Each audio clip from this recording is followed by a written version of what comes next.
Well, hey everybody, welcome to the Monday night live stream here at Retro Serial. It's my favorite time of the week, and I hope it's your favorite time of the week as well. This is the time of the week where you get to chime in on everything that's been going on, and more particularly on what we do on the podcast with our guest. Then I open it for Monday night, and we get to talk about that particular issue. And this time, this issue is one of those more serious issues. Although I do try to keep it lighthearted, and I've made that as an introduction to both the video, and I'll do it here as well. Obviously, Retro Serial is about growing up Generation X, and most issues revolve around entertainment to some degree or another, which is in one sense or another lighthearted. But every once in a while, we take a more serious turn, not a dark-hearted turn, but a more serious tone. And this seems to be one of those most serious tones. Actually, I would say that this seems to teeter on the edge of serious and lighthearted. It's lighthearted while being serious. And that is how people who with disabilities have been portrayed in the media during Gen X. Not necessarily the media, but in entertainment. I think when we think media, I think we think news or something sometimes. This is just entertainment. So we're going to be talking about that today. And I'm going to just, let's just open it up. Go ahead. It's time for us to talk about our favorite shows where this is relevant or to ask questions. And I'm going to go ahead and bring my co-host and my guest on. Thrash Pondo, how are you? I'm doing awesome. How are you doing, Ian? I'm doing great. And our special guest who is no stranger to this channel and everybody in the comment section, because that's normally where he is. But this last podcast, he was gracious enough to be on the show and talk about a serious issue, but in a lighthearted way. And that's our guest, John. How you doing, John? I'm good, thank you. There's one accolade you didn't give me, Ian, and that's that I'm a Honeycomb Hideout member. Oh, yes. And a Honeycomb Hideout member for sure. We need to, we need to do something for our members. We need to I was thinking about doing is making sure that in the description box, I list all the Honeycomb Hideout members and the Cornflake members. So thank you for reminding me of that. And I'm going to be doing that from here on out, just because there's a little bit of a shout out that needs to go on. I mean, excuse me. Sorry. I have to take a drink. Just because, I think that when we monetize on YouTube, finally, it's fun to see your name go up with the little super chat by it and all that stuff. And we don't have that yet. And Dave took it down, Dave totally eradicated it. He just does Patreon now. Yeah. So I think that there needs to be something for people who are in Patreon, but still acknowledge them here on YouTube. Yeah. Do you agree? Yes. Oh, yeah. I definitely. I mean, it's not a lot, but it means a lot for me to be a part of your core group. So I think people would like some, some small token. Yeah, for sure. For a while there, I was doing shout outs, but I think what I'll do is I'll just because sometimes I miss them and I forget. I think what we'll do is just put them in the description box. Ian, I'm not the type to let you forget. So as long as you're talking to me, you won't forget me. All right. Well, let's just kind of go straight to the comments. Thrash, let's introduce everybody in the room. Say hi. A lot of our fans are here. Our friends Daryl Johnson in the house. Please hit the like and subscribe button. Thanks. Thank you, Daryl. Thank you. Really appreciate that. Lance Chafin in the house says, "Hey, Ian and Thrash and John." Hey, Lance, how you doing? Tom the Hungry Jerk says, "Hi, guys." Hello, Tom the Hungry Jerk. I'm so glad you were with us this evening. Guys, isn't it great to see the same people every week? I mean, I know I'm not live here, but it's so good live every week on there. But it's so good to see the same names in the chat every week. Yeah, it is. It really is. It's a lot of fun to have a core group that, it becomes a community and we all It like each is. other. It's a Right. fellowship of YouTube. Yeah. Kenneth Wilkinson says hi, Tom, and I'm assuming he means hi to everyone else as well. Yeah, I'm sure he does. I'm sure he does. I know that they're talking back and forth to themselves and hi here and hi there, but I know we're saying hi to everybody. Hi, Hello. Kenneth. Hello. Justin, the Braidwood Inn, says hi, everyone. Remembering Saved by the Bell, where Zach dated the wheelchair girl for one episode. Then she was gone. But then again, Zach never dated anyone for more than one episode.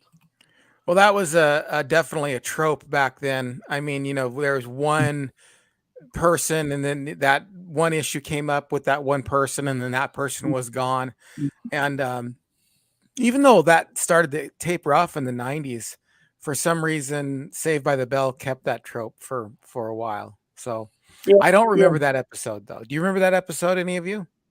I don't Of really. course, I studied disability episodes somewhat actually, and he was just as arrogant to her as he was to everybody else. If you think about it, Zach Morris was not he was a very arrogant character, really. Yeah, he was. Have you seen the Zach Morris's Trash? Have you seen You that? you brought that up a couple times, so I need to really check that out because you brought that up, so it must be awesome, right? Well, it's not exactly clean, just so you know, but it is funny. But he basically talks about how Zach Morris treats everybody like dirt, and then at the end he says Zach Morris is trash. So Right. it's pretty funny. We have Keith E in the house. Keith E says, hello, everyone. Hope everyone's having a good night. We are having a good night. Thank you, Keith. I just want to say thank you, Keith, for your wonderful comment to our last YouTube our last episode. It was very nice of you to say that you appreciate what we did. Thank you.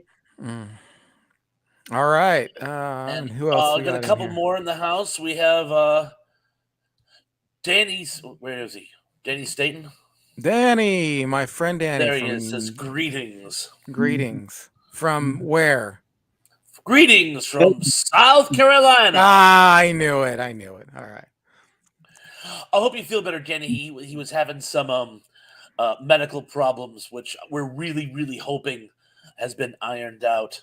Yeah. I don't want to go into too many details, Danny. That's your story, but we're hoping you're feeling better. Trey Ross Myers in the house says, nice to see you too again. Tracy, good to really see you. Or really good to see you. I said good to really see you. Well, in some countries that's how you talk, but in English that's not how you talk. Go ahead. Sorry, Thrash. Superplex in the house says, Grimmy Gimme. He looked like he was high on crack. Are you doing beat poetry, Superplex? But in either case, nice to see you. What's he talking about? Does anybody know? That was probably a response to somebody earlier, but it was the first one I found by him, so I just wanted to read him in the record. Serena Abney says, hey, everyone. That I understand. Hi, Serena. Hey to you. I got that one too. So I must not be too far behind the 8-ball. And Emily Miller in the house says, hi, y'all. Hi, Emily. Hello. Hello there, Blue Eyes. Hello. Blue Eyes. And we have now caught up to the fellowship. Right on. Do you guys play pool, by the way? I'm terrible at it. I do play, but I'm terrible. You're terrible. No. Oh yeah. No. I played pool for the first time in like probably 20 years last night. Oh, how'd you do? I mean, I lost every game, so pretty good. Yeah. That's funny. Anyway, I don't know why I even said that. I just decided to say that. It just came to me. I don't know. Whatever. Okay. Go ahead.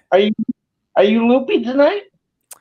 Not because of any intoxicating substances. It's just so what happened was There is a story after all. Go ahead. Yeah, well, I mean, I've been out of town. I've been driving constantly on the road since Friday.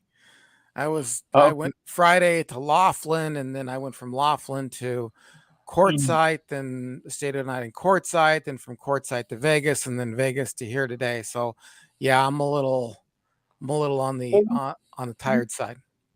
When you this has nothing to do with the topic, but when you quit having to be the muscle for the other guy.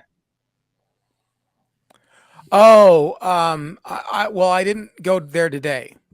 I drove Oh, you back did? today. No, I didn't. I went to Quartzsite and to visit my mom. Oh, okay. But I had I, to. But I left Friday and I had to leave after work, so that's why I oh, only made it to Laughlin. So I made it to uh, Laughlin and stayed there a night. Then woke up and did karaoke. By the way, just so you know, it's in Nevada. It's like an hour and a half away from Vegas. By the way, the next time I do karaoke, I'm gonna film it or video it. I shouldn't say film it. I don't have film actually. I'm gonna video it and then I will share it. I think I'm gonna do 1979 by the Smashing Pumpkins. So oh, you'll get to hear me do a little cool, singing as well. cool. Anyway. So I as far as our topic, I did want to remember that Dave did a presentation a couple months ago about a couple TV shows that had disabilities in them. So one was Usual Suspects with Kevin uh, Spacey. no, no, not the movie, the one with Mark Harmon and the lady from Children of the Lesser God. Yes, Lori, Children of a No, Lesser God. That's Marley Madison. Matlin, Marley Matt Matlin, Matlin. Yeah. she had Marley Matlin. she had all Usual Suspects, and then there was, of course, I don't know how we forgot this, but uh, you know, Star Trek Next Generation had the Geordi, the one with the visor and everything, and then Yes. of course Ironside. We missed Ironside. I don't know how we did that. That was a good show. It had Raymond Burr I don't from like remember Ironside. Right with Raymond Burr. What was it about? Remember, yeah. he was a cop that got shot in the line of duty, and then on the show he became a detective, and they solved crimes as he was using the chair. So they Okay. called him. The show was called Ironsides because he had wheels by his. So Mm. I so yeah, those were the ones he mentioned. So those were a couple in the 70s, 80s, and 90s. Okay. So those Cool. a couple other ones. Speaking of Dave, Hey, Dave. Glad to Hey see Dave you. Dave, said Ironside was the bomb. Hey Dave, how you doing? Yeah, Ironside. I I've yeah. remember never Ironside. even heard of it. I've never even Oh heard yeah, of Ironside. I Oh remember goodness, Ironside. it, Now, and can we, there was a brief, a short-lived TV series loosely based on War of the Worlds. I believe it was Canadian. Came out in the late '80s, and in the first season, one of the computer experts they had tracking the Martians was in a wheelchair as well. Hmm. What if Martians are really friendly and they're all upset because we portray them as bad in all of our television shows, and then then they're like We're then really we're cool? racist. can we since we're live, can we ask Dave if I missed any shows on his video on his presentation that I was talking about? I don't think I did, but Dave, did I miss any? I said Ironside, Usual Suspects, and Star Trek. I think those were it. There might have been another one, but I can't remember the name of it. The, the, something else. But anyway, he'll tell us. But so what did you guys think of the feedback from our last episode? There was some.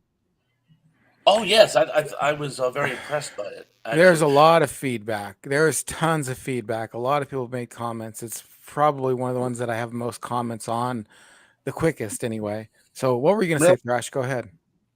well, Yeah. I wanted to reiterate what you were saying, John, about how Keith made, I thought, some very excellent comments there.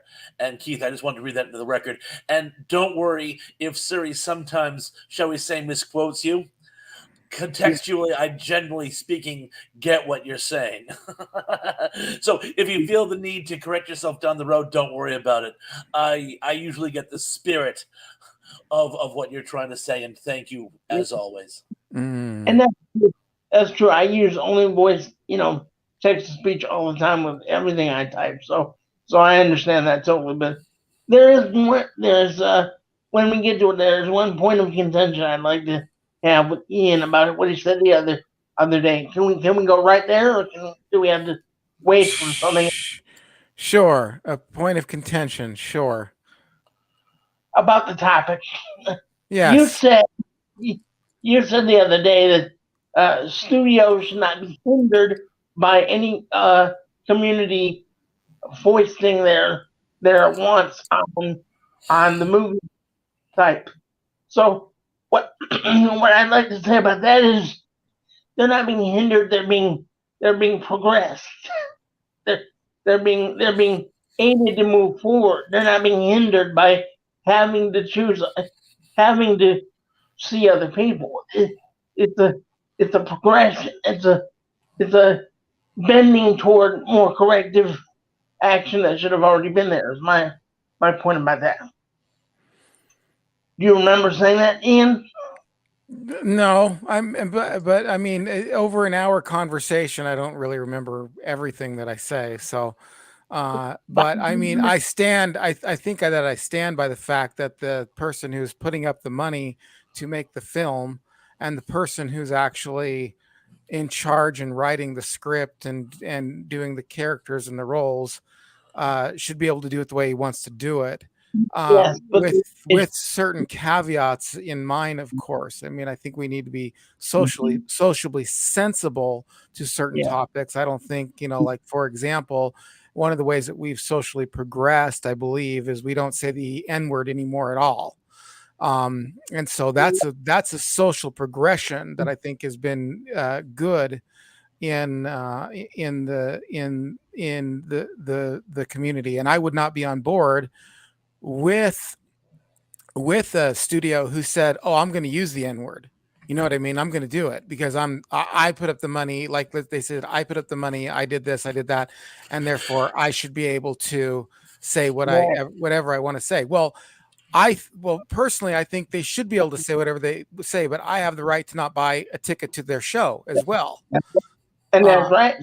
So that's why, and I'm going to agree with you there. But that's why disability is the largest minority group in the world. So so they have a lot of economic power, just like you're saying. We can choose to frequent that place or not. That movie studio or not.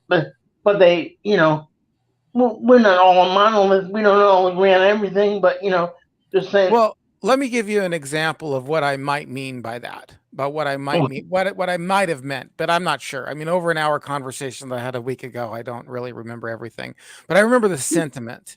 So for example, let's say I'm the guy in charge of writing and producing Daredevil. Okay. And I have an idea in mind. What's that? You can't compare. You did this last week too. You can't compare Daredevil to a disability movie. You cannot do that. The point of the movie is not that he's disabled. The point is that he's Daredevil. Yeah. Yeah. Yeah, that's fine. That's fine. I'm not disagreeing with you there. But you can't. But Bob, can you help me out here, please? In what capacity? I see what you're saying. It's not a movie. It's a movie about a blind person. It's a movie about a superhero who happens to be blind. Everything. Yeah. I'm not. I'm not disagreeing with any of that. No, but Maybe we're what, talking past each other in a way, because I'm not disagreeing with any of that. what I'm saying is when the movie is about somebody with a disability on purpose, it needs to have have elements that make sense to a person with disabilities. I'm not nothing as Daredevil. I'm just saying Daredevil's not about him being blind. It's about the movie. Yeah, I get it, but okay. So go back to what you were saying there. You were saying, remind me again of what you just said. You said if a movie is about, Yes. If a movie is about the disability, if that's the on purpose thing, then it needs to really have its material correct and probably have a lot of people with disabilities at least interview for the job to okay, be taken. so I'm not disagreeing that I'm not saying the material needs to be incorrect. That's not at all. No, I'm not arguing that the material needs to be incorrect. The I'm not. material needs to be correct. I just think that the studio needs to be able to choose who they want to choose to be the actors in their When you talk, when play. you talk, yeah, but when you talk about authenticity, I mean, you can't get no more authentic than somebody with a disability if the whole movie's about disability. That's all. That's all I'm saying.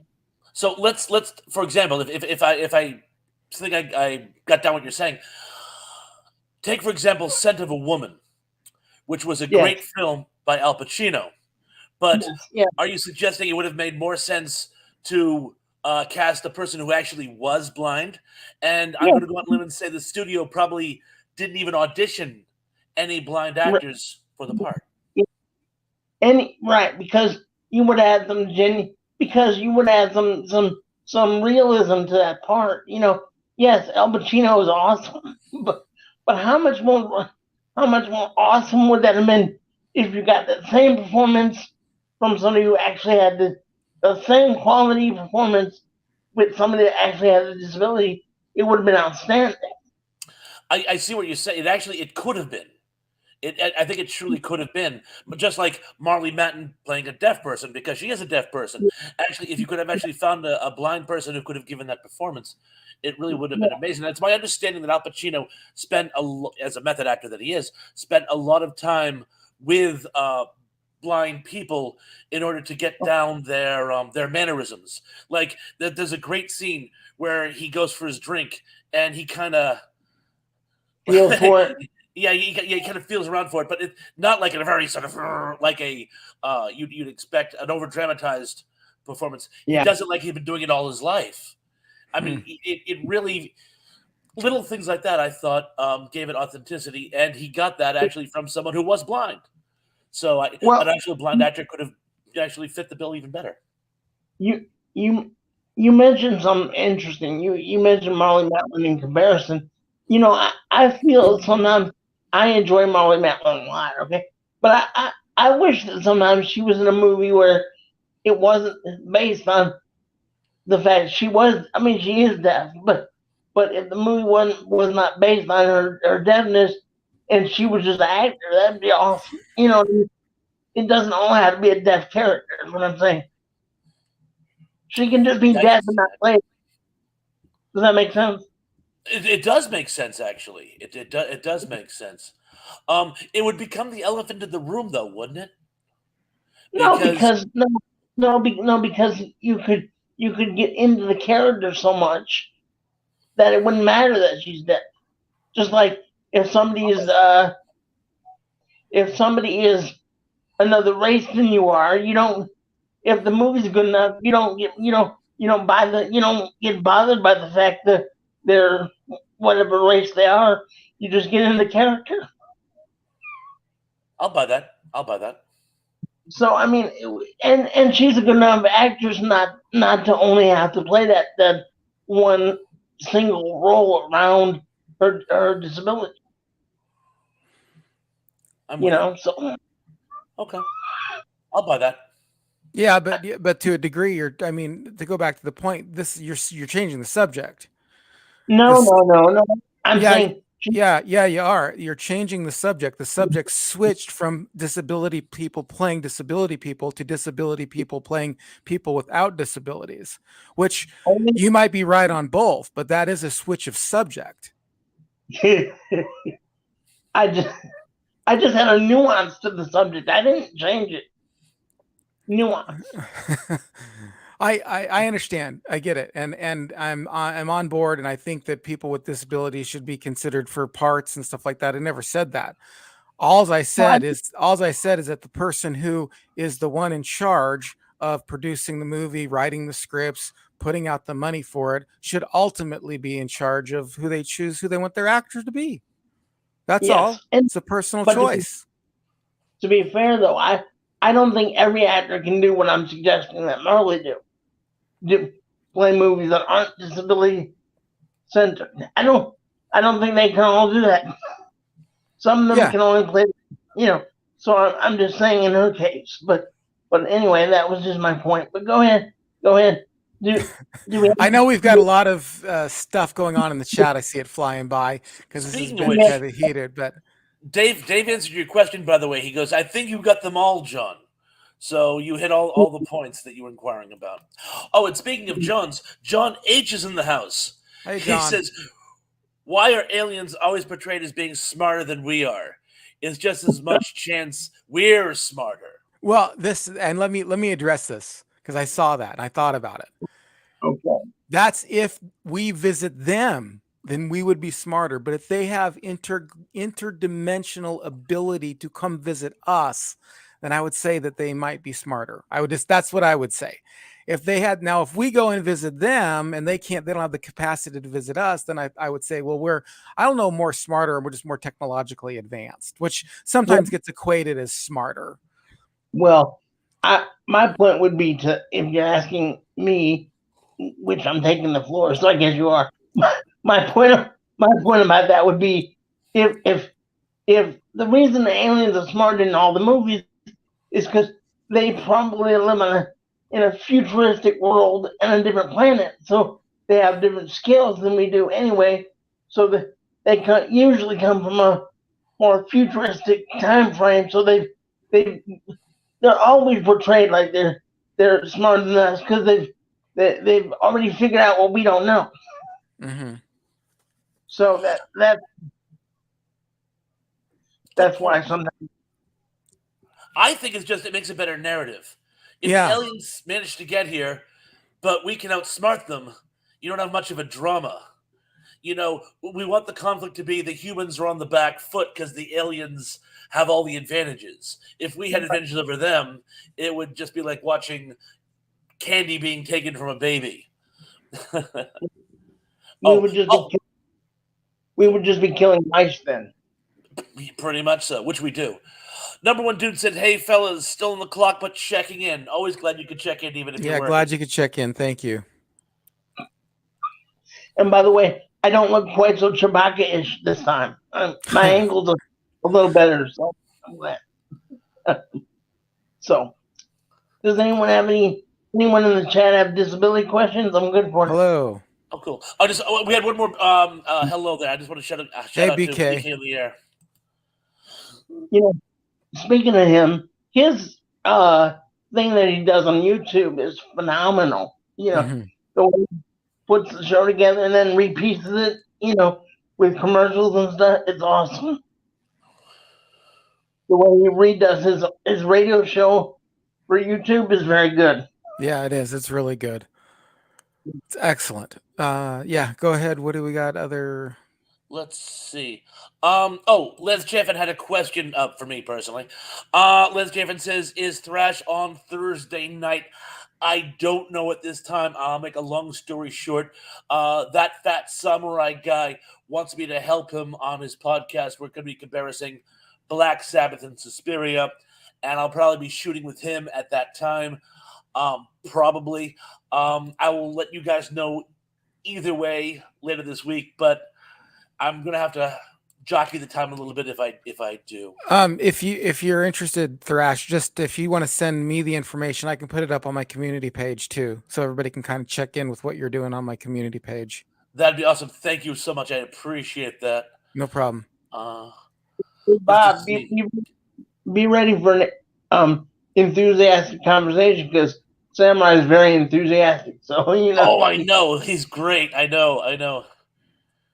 Let's just see. I'm just skipping down to. Oh, here's one from Dave. Oh, the whole thing. I'm so far behind. It keeps gigging on me. I'm so sorry. It's all right. Let's just see what we've got here. Dave Sundstrom says to Daryl Johnson specifically, there are many blind actors out there. Unfortunately, we don't know about them because studios choose not to hire them. Amen. That's sad. Preach, brother, preach. Anyway, I, you know, there are hundreds of disabled people. I'm sure that are actors. What it really is, and America as a culture needs to get rid of their slick image and the people that need to be really portraying people are people that look like them anyway, not all these Ken dolls and Barbie dolls and beautiful people, because 95% of the country is not beautiful. Mm-hmm. Yeah, I get upset with that too. Like the way geek culture is portrayed too, and is this like they're all like beautiful? Like when I was young, I did not look like I don't know. I didn't look like Sheldon or something like that. You know what I mean? Like I was just like, how come and it's how come everybody they look so they don't pull. Anyway, I'm gonna shut up. Let's go. Hey, the unapologetic geek. How you doing, my friend? Hello. He's gonna be on in 1 week here. And then the show's going to be out soon. The show's going to be out hopefully the show will be out this week. We talk about robots, our favorite robots. Go back to Josh. Give me 1 second. I just wanted to say to the Unapologetic Geek, in 2 weeks' time, we're going to be having one of his public domain theater episodes. We're going to be reviewing or watching through Night of the Living Dead, and he has very graciously asked me to be one of his guests. That's awesome. So it should be a lot of fun. Tom the Hungry Jerk says there is Josh Blue in comedy. He has cerebral palsy. He is hilarious. Yeah, he is. He's really good. I have met him. I have evidence that I've met him. We had him at our fundraiser, like I said. He is very hilarious. He is not clean cut, but I love that. He gives you exactly what you think you're going to get delivered and more, because he gets out of, it's just awesome. Mm. If you get a chance to see him, you should see him. Live is better, because remember when you see it on YouTube or whatever, it's usually a dry bar comedy, that video. But he's a lot more Rob Williams than anything else. He's a lot more colorful. Do you ever watch Soul Pancake? Do you ever watch that? Soul Pancake? No. No, I have not seen Soul Pancake. You got to look that up. Soul Pancake. I think the guy has CP. Actually, he has a really big Facebook community, and I see him mostly on Facebook, but I don't know if I see him really on YouTube. But I see him on Soul Pancake. Soul Pancake. He's hilarious. He's really funny. Okay. I never heard of it, but him. But yeah. But you say he's not on YouTube. I don't know if he is or not. That's not where I normally see him. He normally comes up in the Facebook feed. And by the way, you can check out Retro Serial on Facebook now as well. Okay. I was just on Instagram, and which I'm more on Instagram than I am on Twitter. I'm on Twitter as well. So, but now you can check us out on Facebook if you do like on Facebook, like Retro Serial. So is there material, or you just started and there'll be more later, or what? No, it's just there's really nothing new as of yet. I mean, most of it's just another place to kind of keep up with what's going on, rather than always checking in on YouTube or whatever. I normally share the podcast and stuff over. Well, I have been sharing it over there, so people over there know. And it's another crowd too, because it seems to be that people who do YouTube, and people in their, they spend a lot of time on YouTube, and people who do Instagram do Instagram. Like that's where they spend the bulk of their time. And then Well, there's people who do Facebook, like they're mostly on Facebook and they just go to YouTube to watch videos, but they're informed about those videos through Facebook, like, because that's what they watch, that's what they do. So they're on Facebook a lot, and then, oh hey, Retro Serial has a new video out. Okay, I'll click that. Where they might not interact with me at all if I didn't have that open at all. So well, that's kind of why I opened it up. well, Ian, Oh, I'm definitely your biggest fan. I didn't know you had a Facebook at all, so I'll be over there. Right. Put in. Yeah. Retro Serial. Just type it in. Hopefully I'll come up. I think I'm the only Retro Serial over there. Let's hope. Yeah. Keithy says, if the aliens are watching this right now, they'll come in wheelchairs. Oh, this Zuplik says George who? I don't know. I wonder if he's referring to George Wallace, who now there was been something I've been meaning to ask you. We remember we talked about pinballs in the previous show, and Yeah, I went. yeah, I watched it, and one yeah. of the things that kind of stuck in my head is there is a kid in the wheelchair, but it's a temporary arrangement. His father backed into him and broke both his legs. Can you consider that a disability if it's something that you'll heal from? Now, I know some people are born with a disability, and some people acquire it through a health problem or an accident or being in a combat situation. But if you are temporarily in a wheelchair from an injury and you're going to heal, can you actually count that as a disability?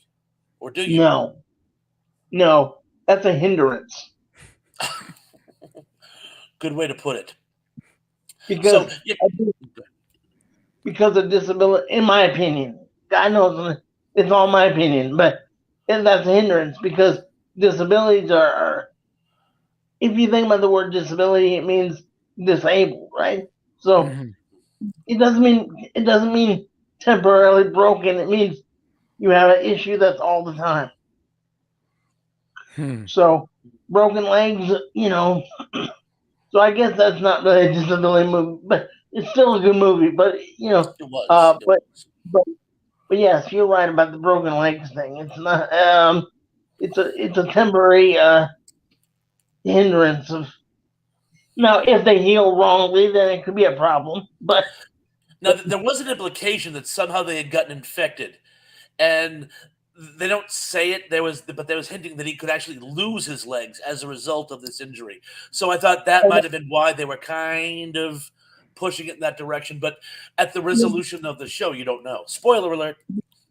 But remember the reason they had to be gentle was because originally it was an ABC after school special, so they had to kind of dance around more serious issues because 12-year-olds were watching, so they didn't want to get too serious and talking about maybe losing legs.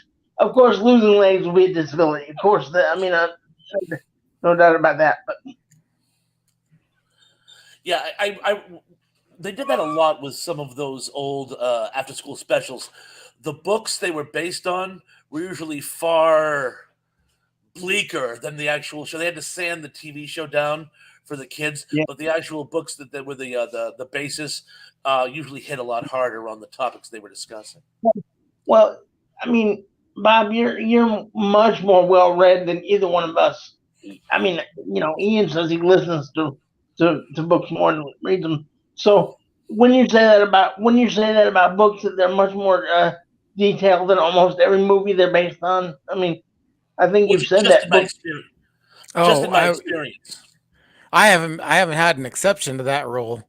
Every time I read a book that's a movie has or whatever, the book's always more detailed about their thoughts and things like that, and about that. I don't know. I don't really have any exceptions on that. Right. Well, I just more the fact that, like I say, when you take when you take a young adult novel and you turn it into an after school special, the novel tends to push the envelope more than a TV show, particularly in the 70s when it was after school, not even prime time, and it had to basically be kid friendly, shall we say. So, Ian, I want to go back to something you said the other day that is not controversial. So here we go. Okay.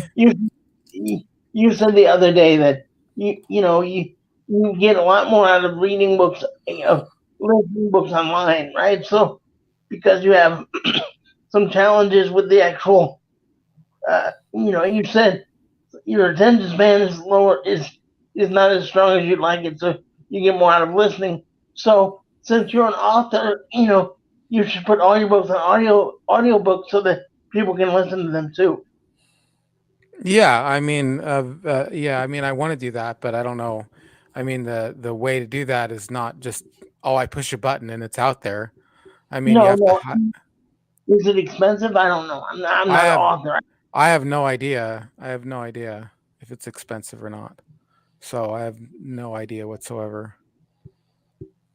I've not even I haven't looked into it. I mean, but you got to have a reader and stuff like that, and or I mean, you got to have some type of text to speech thing or something like that. So. Well, here's the advantage to you though, Ian. It would be another stream of income for yourself. Mm-hmm. The Yeah. book and the audiobook, and right now the audiobook would outpace the book anyway. Mm. People love audiobooks. They're more Yeah. apt to buy. It's very quick to order an audiobook, so people are more apt to buy them.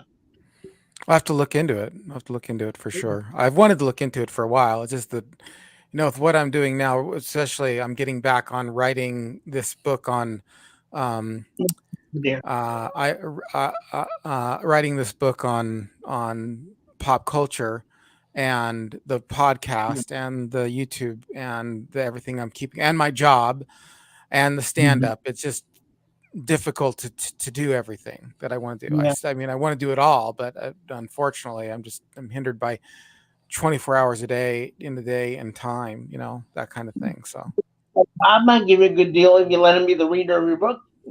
maybe. If you might let him be the narrator, he might give you a deal.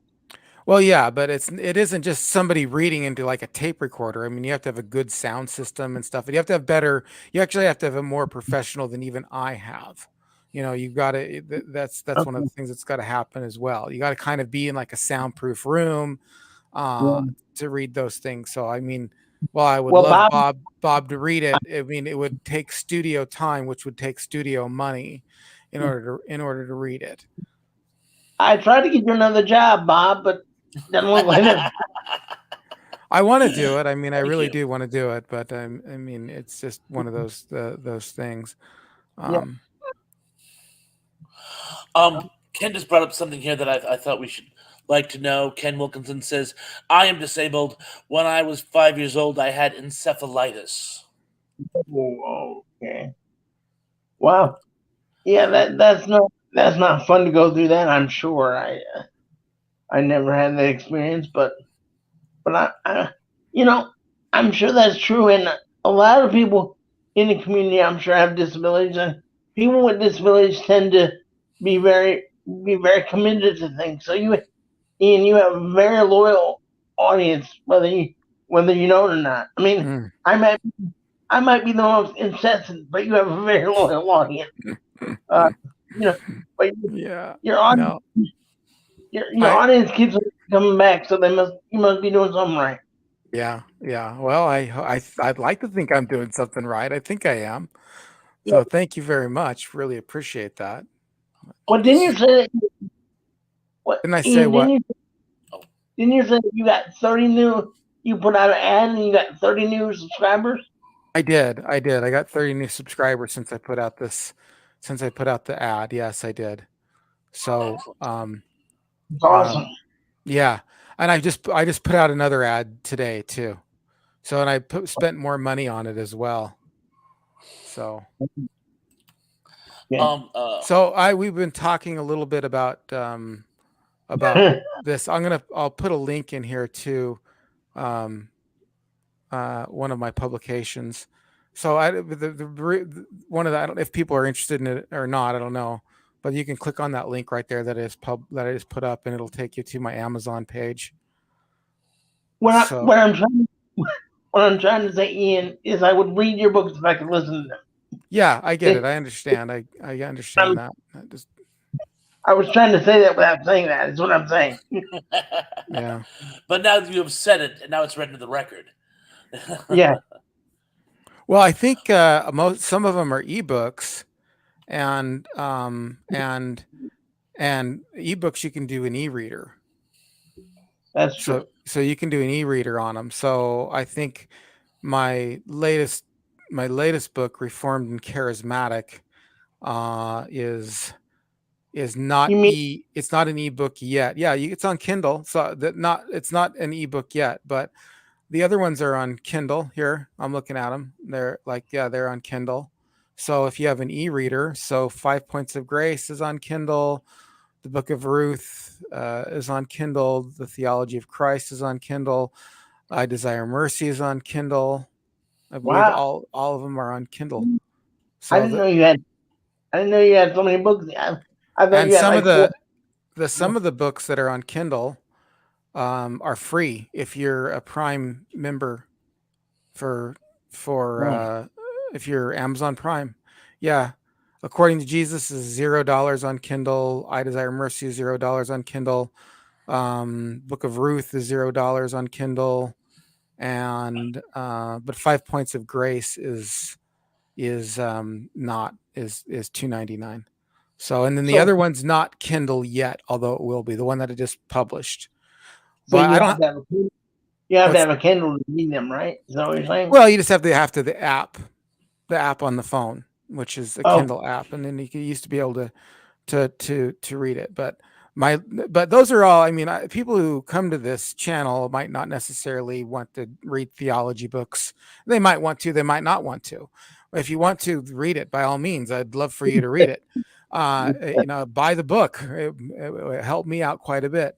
But my next book's going to be Mr. Belvedere Taught Me About AIDS and Other Things I Learned from Watching TV. So have at that. That one will definitely be Kindle as well. So we'll see. We'll see. If I do read it, and then one of the reasons I brought that up is that the unapologetic geek said something back here a little while ago. He said He says, many things, but we haven't been able to get to it. "Yeah, sorry. Um, I'll just he read says this one." if you get to an actual publisher, I'm sorry, if you get to an actual agent and publisher, though, they will float the. Oh, actually, that's the wrong one. We gave them in reverse order. That's This okay. is the one. Okay. Well, speaking as a writer, getting an audio version is stupidly expensive. Oh, That I okay. think that was the big thing. But and then you read this one where it says if you get an actual agent and publisher, though, they will float the bill if they think it will turn a profit. There's a Right. big if there, I'm sure. Well, the deal is like I don't have a publisher. I just Kindle. The only reason I'm an author right now is because Kindle makes it so easy. You can just upload it to Kindle and they will publish it on demand. They will just publish it on demand. So they'll print it for you basically. Instead of going down to Kinko's and printing your own book, they do it for you. And so I don't have like an agency or anything like that. So I don't have, things like that. And now, yeah, if you get to like a big name publisher like Thomas Nelson or Penguin or some places like that, they do that exactly. But I don't. Anyway, so what else? Go ahead. Emily Miller had a comment a long time ago. Yes, she did. Here, let me go find it. I took it down. It was getting awkward leaving it up. Where is it? Give me 1 second, gentlemen. Here it is. This is actually kind of sad. Speaking of encephalitis, she said, Kenneth, a high school friend of mine, got encephalitis due to inhaling dried pigeon poop while cleaning attics. Was in the hospital for almost a year. That's actually I've heard of that actually happening. Unfortunately, varmint droppings can carry all kinds of hideous bacteria and stuff, and they'll stay dormant sometimes for years. So you'll be cleaning out like your shed or something, and get God knows what. Not to give you guys nightmares, but That's the kind of thing I swear to you, I am going to worry about that for the next 3.5 years. I am so paranoid about those kind of things that now for the next 3.5 years, every time I clean out my garage, I'm going to be worried about pigeon poo and that kind of thing. I am a hypochondriac. I don't mean to laugh. Yeah. I'm sorry. I'm sorry.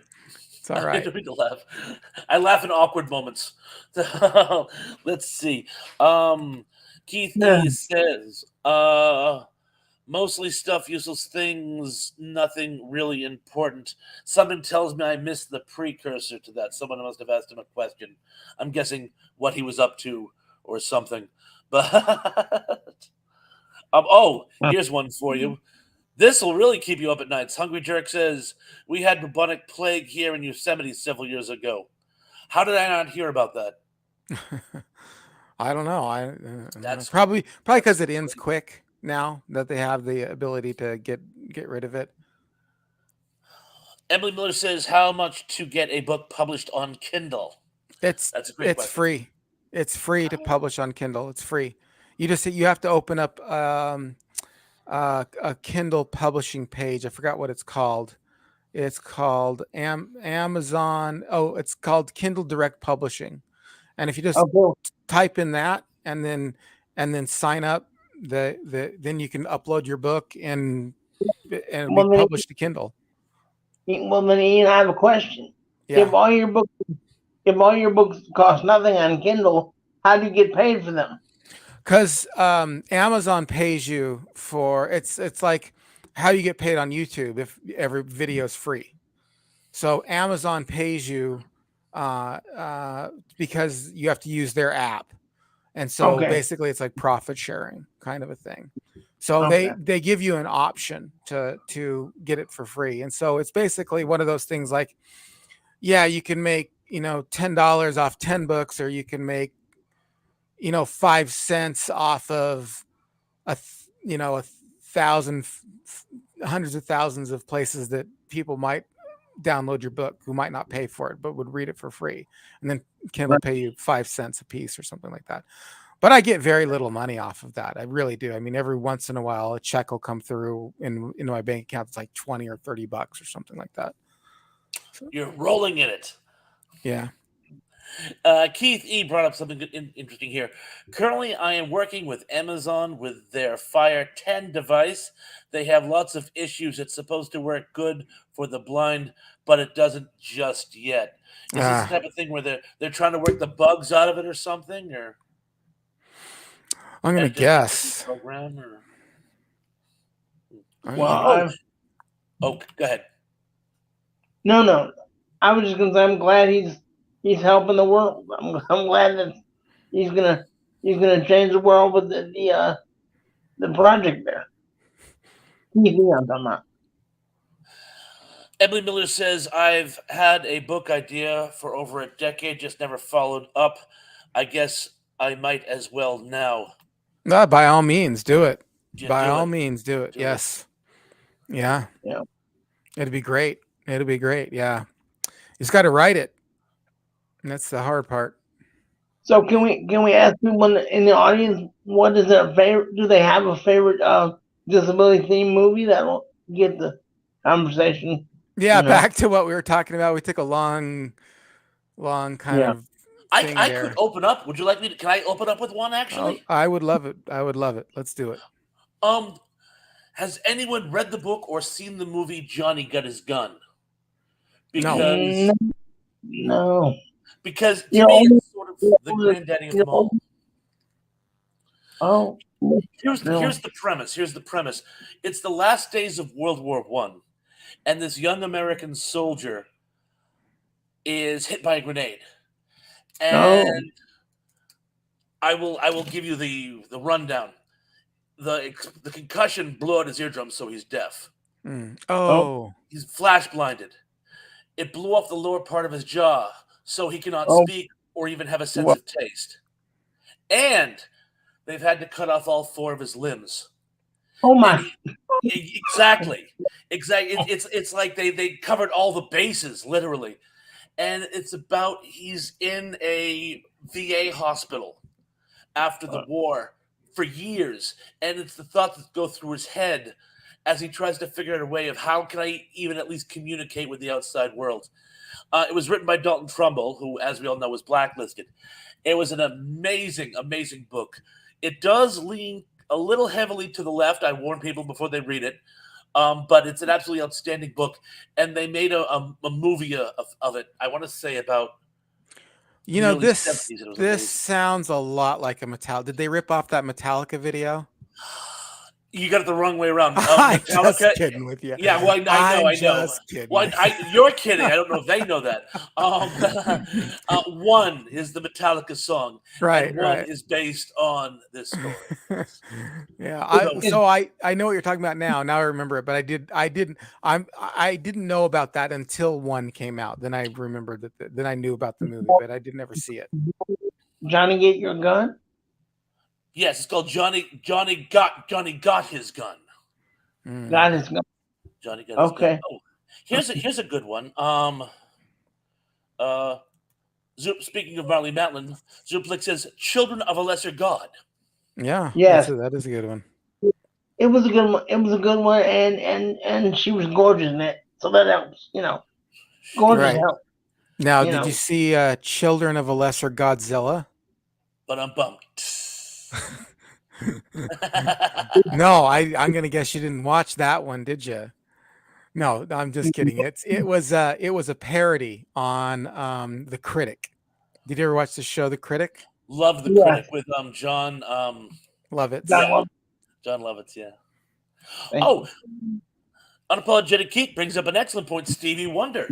Yeah. Yeah, you know what his first film credit was? Anyone? What? Anyone? No. It was one of those old beach movies, and he's listening to the credit says "Little Stevie Wonder." Really? Uh-huh. What was the movie? I'm sorry, my wife was talking. What was the movie? Oh, it's quite all right. It was one of the beach movies. I want to say Beach Blanket Bingo. I'm not 100%, but he was in one of those old beach movies with Annette Funicello and Frankie Avalon. Yeah. Well, Oh, Tom Hungry Drix does say, "Johnny, get your gun." Go he's get your reading gun. it. Johnny. But well, he's referring to the same flick.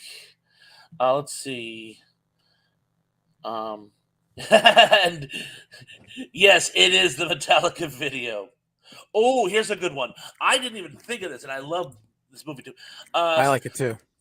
Now, isn't it Hear No Evil, See No Evil? I think so. Unless the See No Evil is a different movie. Because I'm thinking of the one. Do you mean the one with Gene Wilder and Richard Pryor? Have you seen that one, Johnny? I have. That's the one I was thinking of. Me too. That's the one I was thinking of when he brought that up. Was Hear No Evil, See No Evil? no, is that a disability type movie? Yes, it's about two guys who become friends. One's deaf and one's blind, and they end up getting involved in an Caper. intrigue. A caper, kind of a caper movie. Yeah, and it's but the blind guy is played by Gene Wilder, and the deaf guy is played by Richard Pryor. Well, you can't be those two, so that's a good movie, I'm sure. Yeah. Emily Miller says, "If you could see what I hear." I remember that movie. Go ahead, John. What? Oh, no, I just remember that movie. It was very good. It was very very moving to me. But I remember a lot about it. But I remember, like Bob says, it's ringing a bell. I'm using all your phrases, Bob. You're more than welcome to use anything that I give to our fellowship canon. Apparently, Pat once was at a convention or something, and he used my joke. I don't know if you guys remember this one. No. It goes back to Star Trek. The very famous episode Arena, the guy who was the man in suit in The Gorn, was also in the Shore Leave episode where he played the White Rabbit from Alice in Wonderland.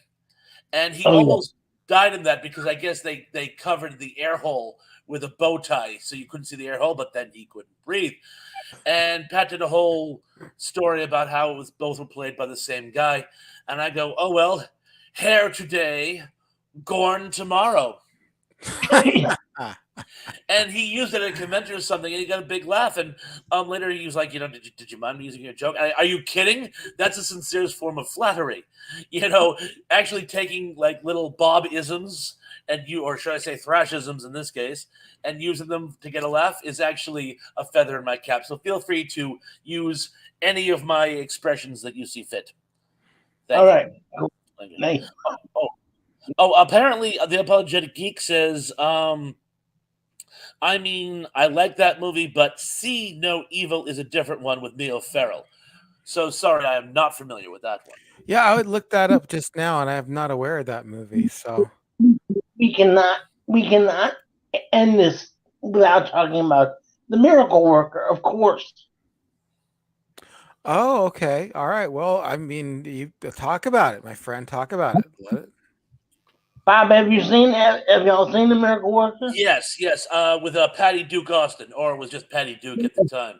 Yes, I have. Just like incredible movie, powerful portrayals of both the teacher and the student. And, it was an actual, based on the obvious events, obviously. And just a brilliant, dramatic, tour de force, really, really moving and really good. There's two versions of it, too. There was a made-for-TV movie, I want to say, in the 80s. Well, there's a 79 version, and then there's a 62 version. I was thinking the black and white one with Patty Duke. There was a 79 version. I can't remember who's in the 79 version. I saw the original black and white version. I may have seen the 79 one when I was in college, because they did that a lot. They did that with Johnny Belinda, and they did that with Alcorn and the Western Front. There were a lot of remakes. It was sort of Reboot City. And there's a 2000 version, too. So there's 3 movies called The Miracle Worker. One is the one you guys are talking about, 1962, and with Patty Duke in it, and I did see that one as well. I did see the other one, the 1979 version. That's got Melissa Gilbert in it. It also has Patty Duke as well. So Patty Duke's in that one as well, and plays. It looks like she plays the same character, Annie Sullivan. Oh no! Patty Duke in the The Miracle Worker 1962 plays Helen Keller. And but she plays Anne Sullivan in the 79 version. Yeah, she plays Annie Sullivan in the 79 version. So she goes from playing Helen Keller to Helen Keller's teacher. And then there's a 2000 version as well. Go ahead. No, I never heard about 2000. Who or the other one? Who's in the 2000 one? David Starthirin and Haley Eisenberg plays Helen Keller, and Allison Elliott plays Anne Sullivan. And so, I mean, I don't know. I don't know if you're familiar with either of those actors. The only one I'm familiar with is David Starthian, but I don't know. Go ahead. Who is David Starthian? Who is he? Who is he in the movie, or who is he in? Period. What's his IMDb status? What is he? Oh, he's been in. You would recognize him if you saw him. Let me see. Oh man, let me see what he's best known for here. You'd know who he is, man. He's been in lots of stuff. He says good. He was in Good Night and Good Luck. Or that I don't know if you know that one. He was in Godzilla. Oh yeah. He was in Godzilla 2014. He was in LA Confidential. Okay. Confidential. All right. He's one of the. I mean, if you saw him, you'd know him. Gotcha. Ooh, the Unapologetic Geek has another clarity. He says it's kind of like Wait Until Dark, which, come to think of it, is another great movie about a blind woman. Wait, have either of you guys seen Wait Until Dark? No, I haven't. Have you, John? Oh, John, have you seen it? No, no. I Is it a don't horror think movie? it's good. Is it a horror movie? It's a psychological thriller. A blind woman. Oh, I don't want to give too much away. A blind woman ends up going squaring off against a professional criminal, and she tries to um, use her blindness as an advantage because he's in her apartment, and it actually it's this really good cat and mouse story. And I don't want to give anything away, Is it the but one with? Is it the one with Justine Bateman? she No. may have Okay. done a reboot of it. The one No. I actually saw it as a stage play when I was Okay. like a much younger kid. I believe Alan Arkin is in the feature film. But anyway, check out Wait Until Dark if you can. It's a good one. Well, I And know that there was a show where Justine Bateman played a blind girl in a I think it was a made for TV uh, show. So, Yeah. well, yeah, wait until dark is 1967. So, yeah, it would have been before yeah, Justine Yeah. Bateman was born. yeah. Oh, and Tracy Russ Myers brings up an excellent one. I didn't even think of it. It's one of my favorite BBC performances. I loved I Claudius. I Claudius has a profound speech impediment, and he's lame in one leg, so he limps, but ends up becoming Emperor of Rome. And it's all the behind the scenes intrigues. It's sort of like Game of Thrones, only Mhm. set in an actual empire. But Wow. yeah, the Emperor Claudius was had a disability. Oh, Dave Claroni in the house. Dave Claroni, hi guys, late to the Hey, party. I Dave. have a great friend who has Down syndrome. She is amazing and has overcome so much. I don't even think about her as having a disability. She's amazing. Period. Mm-hmm. Yeah, Can I we? mean, Can absolutely. I? Can I ask an inner YouTube question? Sure. Dave Filoni. Dave Filoni is amazing. His comments are good, but why does he always come late to everything? I don't know. Another one, what I'm saying is, I wish he wouldn't come late because I like his comments a lot, but he only gets one or two comments because he comes late often. Well, it could just be a work thing for him as well. I Maybe mean, we're always early. Maybe, yes. Not that he. I mean, I'm glad that he comes, definitely, but he's profound when he does say stuff. yeah. Yeah, well, I mean, I would want everybody to stay as long as they can and be here as soon as they can and leave as late as they can, but it's just not everyone's schedule. I don't know. What else we got as far as the comments are concerned, as far as what was that show with Justine Bateman though, where she played? Do you remember that show? I think it was made for TV though, where it was a movie. Sorry, I say show all the time. I always have to keep correcting myself.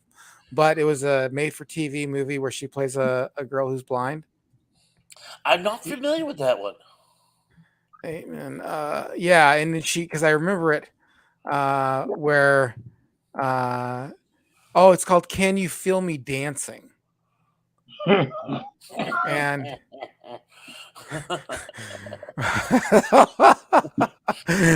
all right, John. Sounds a little risque, if you ask me.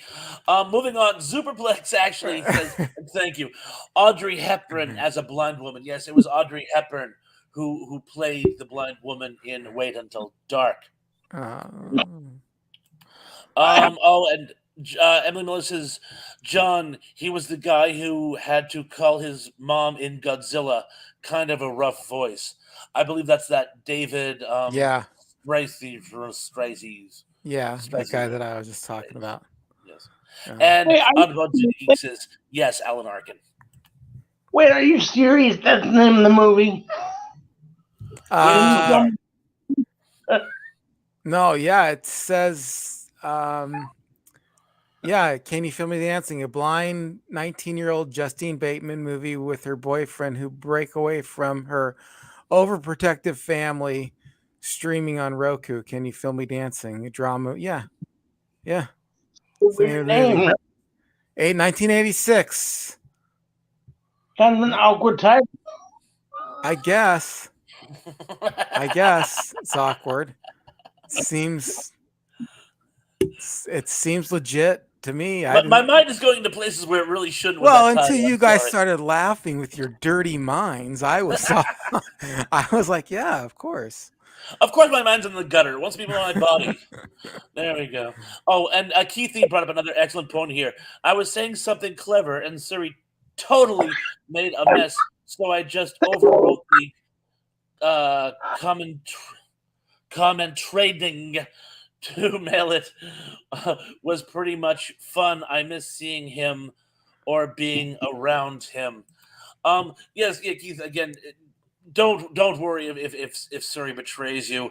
We'll try to get as much context as possible. Speaking of which, I got to ask you a question. Many of you have been giving me at least the gists of some ghost stories that you'd like me to regale people with on my upcoming Halloween special. You started to post something and then it went black web. It just disappeared. Did you delete it or did I just lose the thread? If you took it down because you decided you don't want me to use it, that's fine. But if you'd like me to use it, please resubmit.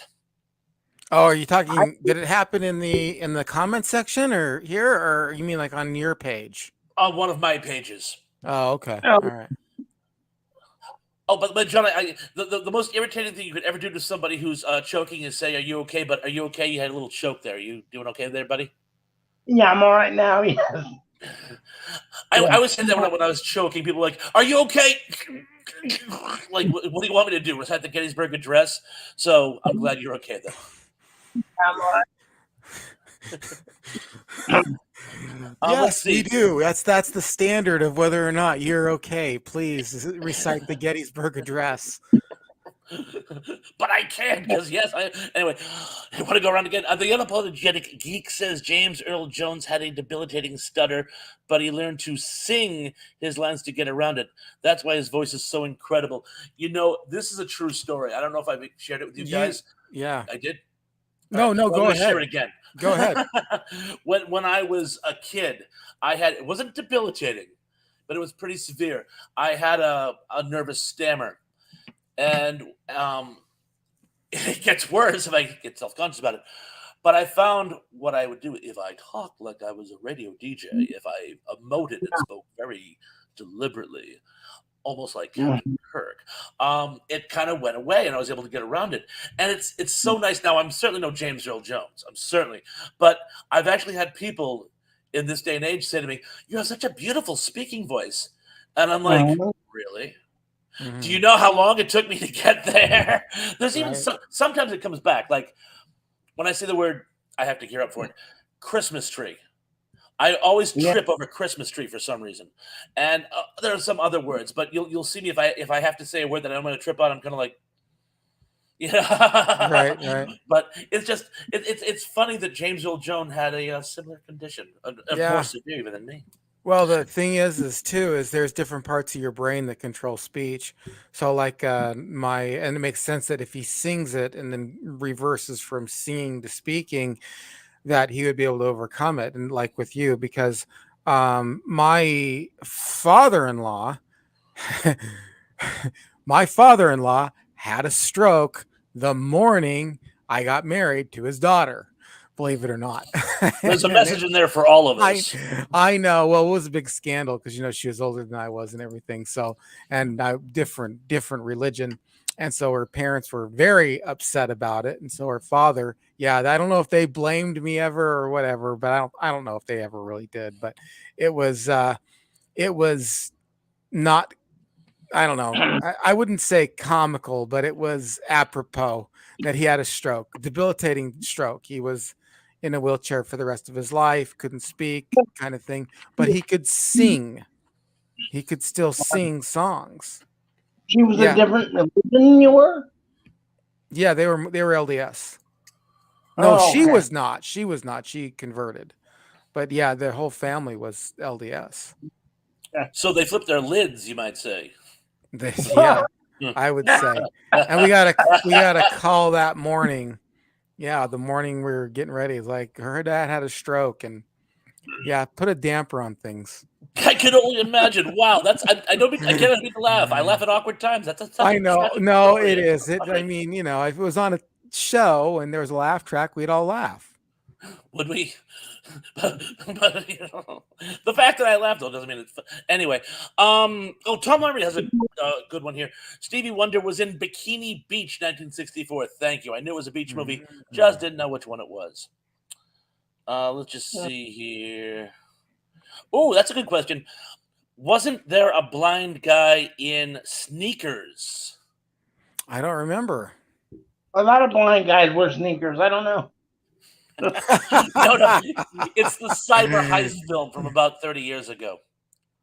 Oh, I can't believe none of us saw this one. Dreythos Meyer says, "How about the movie Ice Castles?" Are you familiar How with about Ice it? Castles? No, it's about a girl that goes blind. But guess what? David Strathairn is also in Sneakers. Wow.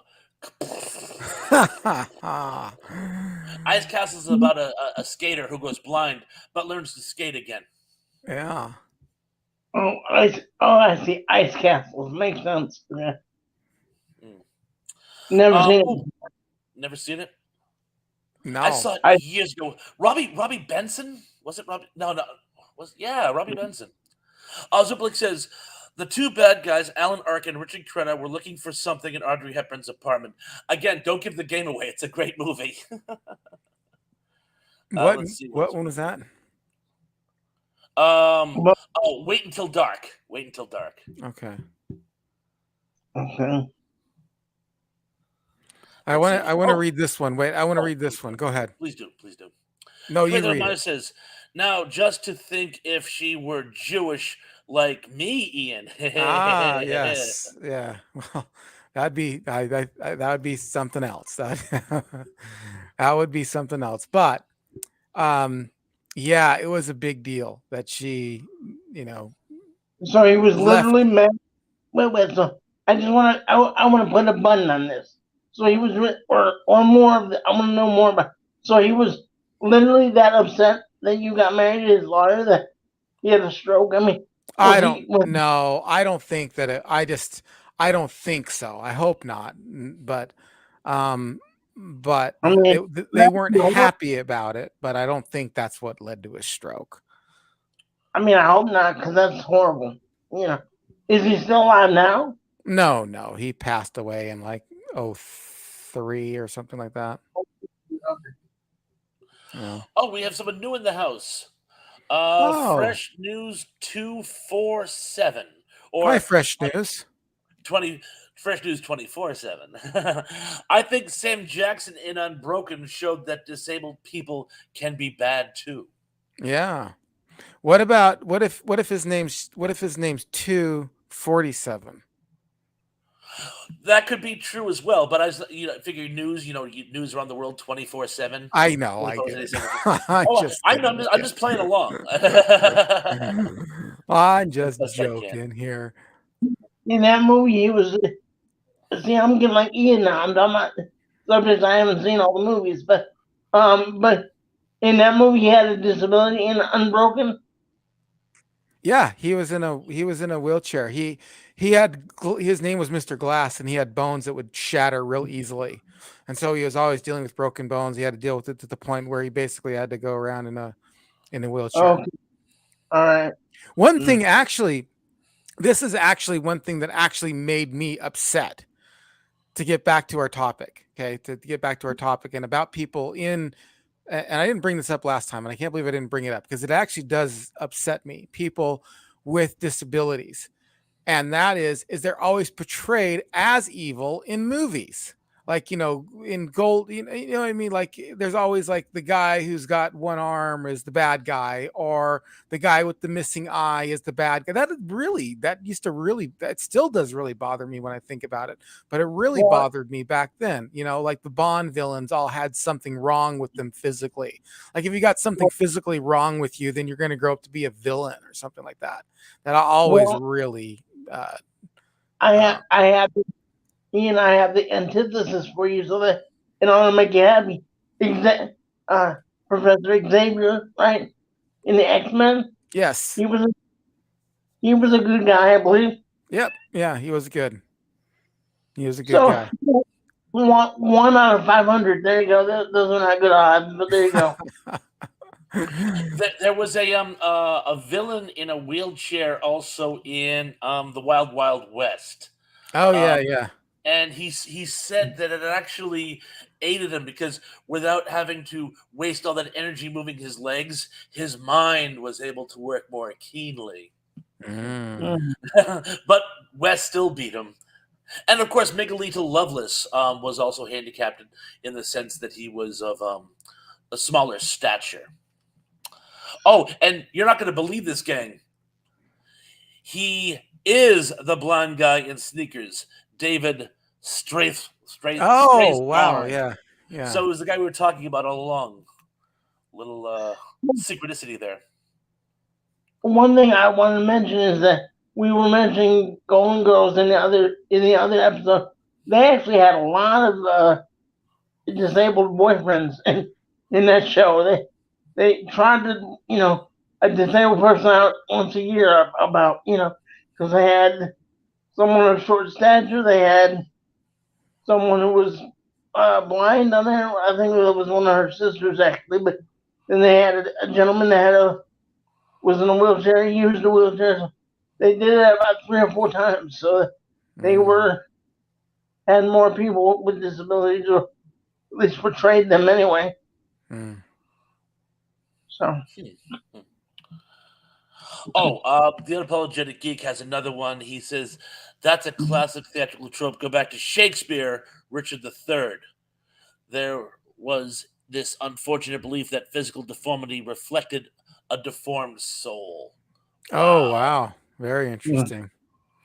Yeah. Wow. Well, I can That's say obviously way off the mark there. I like this one too. Let's read this one. Emily Miller says Lex Luthor was mad just because he was bald.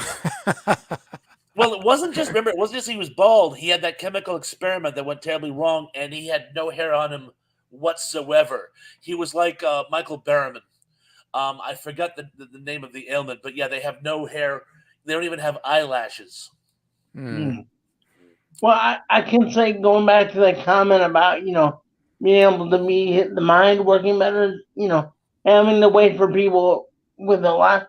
I have a lot of physical needs, of assistance, so I do have a lot of time to think a lot, so it doesn't make my mind bad or anything. It just, you do have more time to ponder the world and the rights and the wrongs and all that kind of thing. Mm-hmm. Yeah, yeah, for sure. I Yeah, can see that. I can see that. I could see it too, for sure. yeah. Alopecia. What's that? Tug says it's alopecia Yeah. is the name of the ailment, even though for some reason, oh, there it is. And Tom the Hungry Jerk brings up he says, I've met Michael Berryman. An associate of mine did as well. I had a friend who many years ago went out to California to try to make it in special effects, back when practical effects were still a thing. And he actually met Michael Berryman because he worked on the set of Saturday the 14th.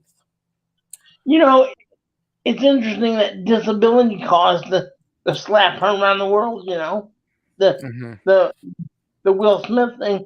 Disability caused that because he was very upset about it. The comment about his wife, who had the alopecia or has alopecia. So there's a Yeah. fun fact.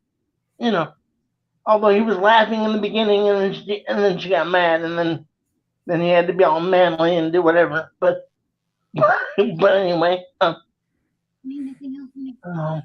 Yeah, I think he was sort of stuck between a rock and a hard place there, and unfortunately, I think he picked the two worst options. First, he tried to laugh it off, and then, well, again, the whole thing was just deliciously awkward. And well, here we are. He tried to laugh it off, and then he put himself in the hardest place. You said a rock and a hard place. He put himself in the hardest place he could. Right, He might, right. you know. Between a rock and a hard place, get it? Sorry, that was awful. You know who else has had alopecia in a television show? Who? Stan Sitwell from Arrested Development. I know you guys are looking at me like, who's Stan Sitwell from Arrested Development? He was Really? the he was the rival he was the rival contractors to the Bluth Company, who were the stars. And Stan Huh. Sitwell had alopecia in the show. They made jokes about it, actually. So there's nothing to laugh about. But if you're on Arrested Development, they make fun of alopecia in Arrested Development. Okay. Huh. Yeah, yeah. Speaking of Tom Language, His eyebrow falls off into their bowl of candy beans. ew. And he's like, I've got a, he's like, I got a new, he goes, I got another eyebrow here somewhere. And Job, the character, is like, I hope you got a new bowl of candy beans with you too. I know you're not a fan, Thrash, or whatever, but I am a huge fan of the first 3 seasons of Arrested Development. I saw the occasional episode and thought it was actually quite entertaining. I never got into it in a run, and of course, it's basically a soap opera. So when you Yes. cherry pick the episodes, you're lost. Yeah, you got to watch it from the beginning Get it to end. through season 3, and it is worth every. I'm gonna go watch it after this. As a matter of fact, it is so good. It is seriously one of my all-time favorite shows. I have a question about it. Sure. I need to go watch it because you talk about it every 4th episode somehow. But why don't you like the 4th episode? Why do you only like the first 3 seasons? Because season 4 and 5 were picked up by Netflix after it ended, and they just did a terrible job. They did a terrible, terrible job. And if you watch the first 3 seasons, they were all made for TV. They're all 23 minutes long, and they're great. But the 4th episode, they just don't pick up any of the, I don't know, the running themes and stuff. You'll see a marked difference, and I really just didn't care for I mean, I still watched it, and I actually still have not finished the 5th season. The 5th season was better than the 4th season, but it still was not that good. Part of it too was they had problem getting everybody back together. Michael Cera didn't really want to be part of it, and everybody else did, so they kind of had to film scenes around his schedule and stuff like that. So they kind of did some fancy foot writing, but unfortunately, it just really wasn't as good as we were all hoping. It was one of those shows that was so written, it was so classic. It's way ahead of its time, perfectly cast, perfectly written, perfectly executed, and it was lightning in a bottle that no one saw. And then it was over. And then by the time everybody wanted to pick it back up again, it's almost like you just can't recreate it. It was just, well, they could have done a better job, in my opinion, but they just didn't do it. Is Thrash? Oh, I thought Thrash was frozen for a minute there. Oh, I'm trying to. I'm scrolling through. I don't want to lose the thread of the comments. A lot of people. Oh, here's a good one here. Tom Laramie says there was a comedian who had alopecia. Jeffrey Ross. Oh, does Jeffrey Ross? Well, I was going to say, is that why he decided to go with the bald look? Because I know the last few times I've seen him in things, he's like got the complete head shaved thing going on, and I was wondering if that was why. I wonder. I don't know. That seems interesting.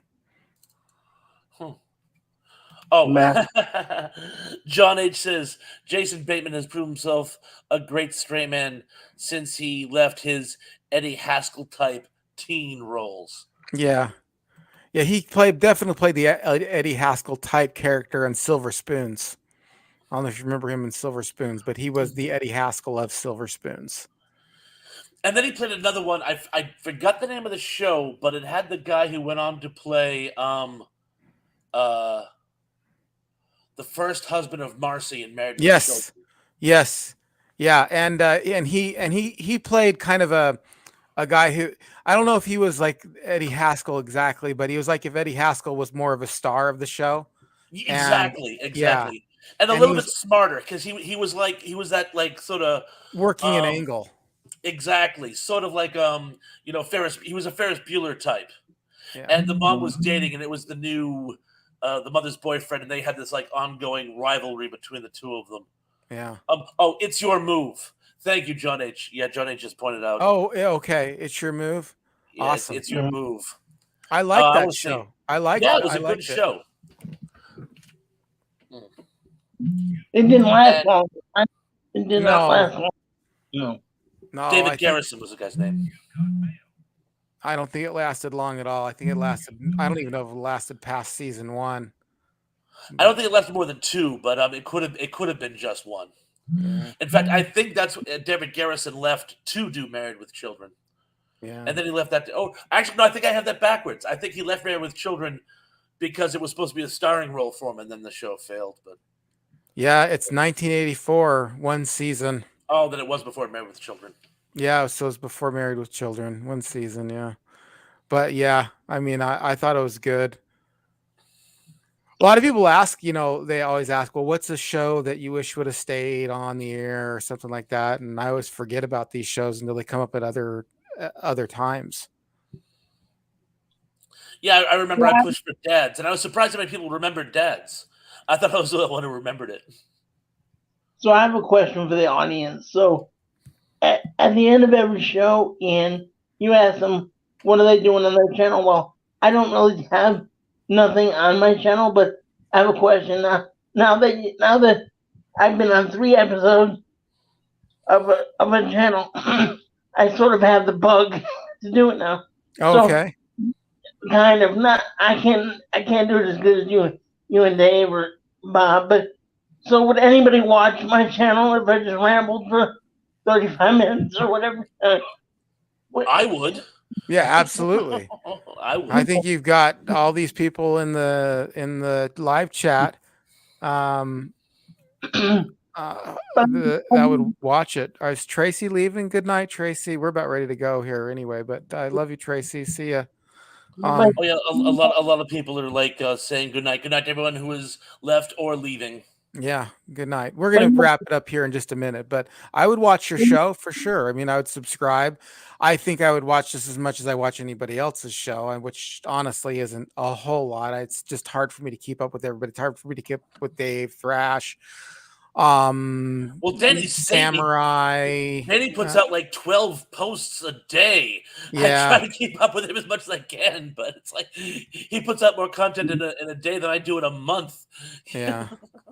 yeah, but isn't it hard to come up with different topics every? I mean, it got to be hard to come up with. That's up to you. I mean, you have to think about that. You have to think about whether or not you can do it and what kind of YouTube channel you want to have. Do you want to have a YouTube channel that does once a week? Do you want to have twice a week, 3 times a week, every other day, once a month, once every other week?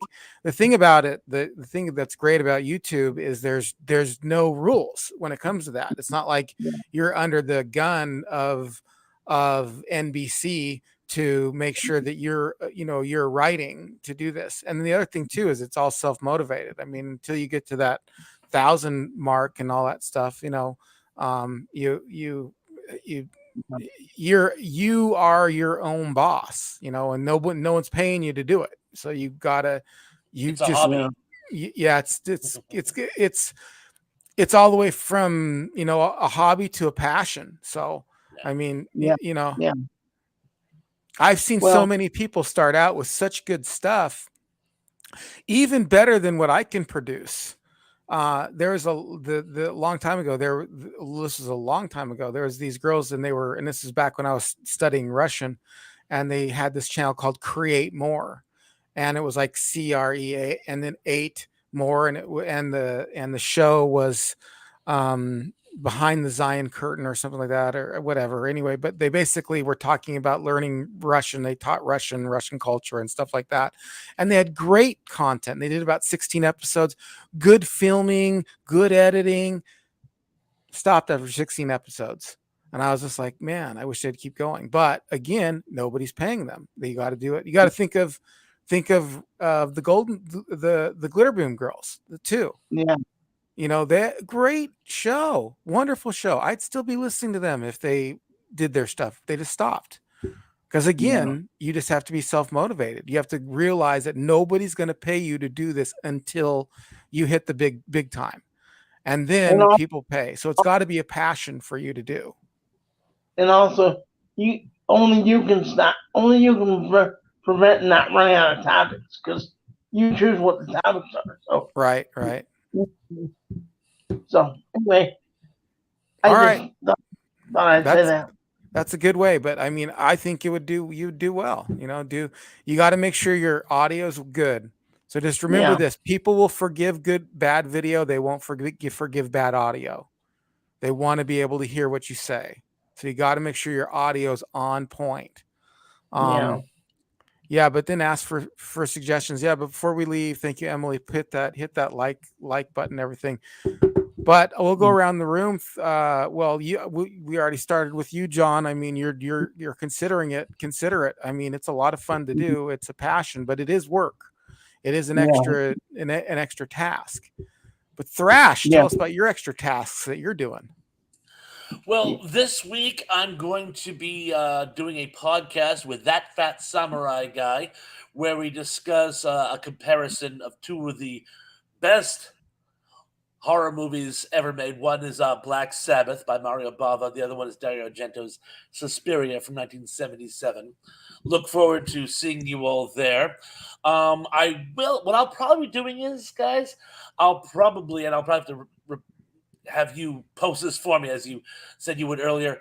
I'll probably be doing an earlier show, like I might start around 7:30, so I can scoot by 9, so I don't want to keep that samurai waiting. And I probably will be putting up some other posts this week. Haven't quite decided. I've been working on a couple of little different things. I should have that up this week. And then, like I say, in 2 weeks' time, I'll be Sunday the 22nd at 1 p.m. Eastern Standard Time. I'm going to be joining the Unapologetic Geek for his public domain theater, where we're going to be airing my favorite horror movie of all time, Night of the Living Dead, and we'll be doing it as a watch-along party, where we'll be showing it in real time, making comments therein, and reading the guest comments as we go. He just did those on Nosferatu, and I gotta tell you, folks, they're a lot of fun. Right on. Well, for me, sorry, go ahead, John. You and with those sorry, in that situation, you can actually watch the movie alone, or you just hear them watching it. The theater one. In public domain theater, what he does is much like this. Only one of the screens would be the actual movie, and then we'd be all off on a column. Usually, it's just him. Nosferatu, we had guests, and for Not Living Dead, he'll also be having guests. Me and at all, but you actually show the movie on the screen. So it's not just the audio; it's the whole experience, which is why you have to find movies in the public domain. Oh, I see. That's okay. So he doesn't have to pay for them. So, Ian, what do you have coming up? That's you were next. Okay. Thanks. What I have coming up next is the Unapologetic Geek. We filmed a wonder. That was an awesome conversation we had with him, and I can't wait to get him on the live show next week. So that's going to be coming up this week. And we talked about the robots we loved and hated, and did some philosophical stuff on robots and consciousness, and went all across the board. That's going to be a lot of fun. I am going to also be recording it, hopefully, if I can get out. It just depends on how I feel, because I'm doing a lot of traveling for comedy these days. I'm gonna be doing my comedy. I'm gonna be releasing it here. I already released a clip, but when I get a good set that you can actually hear, I am going to be releasing it. I'm hoping I'll be able to film it Thursday and then release it. Maybe Tuesday I'll film it, because I'm going to go down to Vegas on Tuesday to Wise Guys, and we'll see where I am in the lineup, and I'll film it, and then Thursday I'll film it too, and we'll see how it goes. The other thing that I'm going to be filming too is I'm going to be filming. I are recording or videoing, because it's not film. I keep saying filming. There's no film involved at all. I'm going to be recording myself singing at karaoke. Hopefully, if I can get somebody there to hold my phone and not run, and somebody I trust not to run away with it, I would love to have them film me sing a song or two. So Now, when you film the comedy, when you film your comedy, do they film it for you, or you have to film it? no, you have to film it. You have to ask somebody next to you to film it. Oh, that's a lot of trust in somebody. Well, yeah. I mean, well, the one guy I asked to film it last time was the guy that I rode with to Vegas. So I don't think he would. If he would have ran off, he wouldn't have had to ride back to Vegas, back to St. George. So Yeah. yeah. But we're all I mean, you just put it up there. A lot of people they'll bring their stands and stuff and put them up, and then walk up on stage. So yeah, hopefully I can do it. I got some new jokes about getting beat as a kid. So we'll see how those seem to go over pretty good. So that's what we got going on, folks. So stick with us. Of course, I'm always going to do those shorter videos too. I know I said I'm going to do like the last 3 things you didn't know about the last episode of MASH. I'm going to look into that. I might just go back to doing the 5 things you didn't know, because those are a little bit easier to get information on. But I'm going to look into some more personal topics, like I did with Molly Ringwald. Molly, 5 things you didn't know about Molly Ringwald, 3 things you didn't know about Anthony Michael Hall. I filmed those back before. Retro Serial is what it is today. And I think Retro Serial, what it is today, is down now. It's down. It's smooth. The changes are going to be more minor, rather than a big kind of changes. If you go back to my earlier episodes, they're very different than they are now. So I think what I'm dealing with here now is kind of the final project. The final way that things are going to run, with just minor upgrades. Anyway, so I might go back to doing I might go back to doing like 5 things you didn't know about Molly Ringwald, or except for not her, things like that. Have you released any of your 3 things you didn't know about the last episodes? Have you released any of those yet? I haven't even filmed any of them. Okay, you haven't. Okay. No, I haven't even looked into filming them at all. So we'll see how they do. No, so I don't have anything, or I haven't even other than it being an idea, I haven't even really looked into it yet. Like looked into like 3 things. I have to find some information, and then out of that body of information, I have to choose 3 things that I think that you would all be interested in about the last episode of MASH, or the last episode of Family Ties, or the last episode of whatever. So I think that's a really good hook, though. The last of everything. People remember that part. So. I think people would tune in for that. I think people would like that. All right, everyone. Well, we are going to go. So thank you. Stay safe. Stay retro. Take care, everyone. Bye. Not everyone. Take care.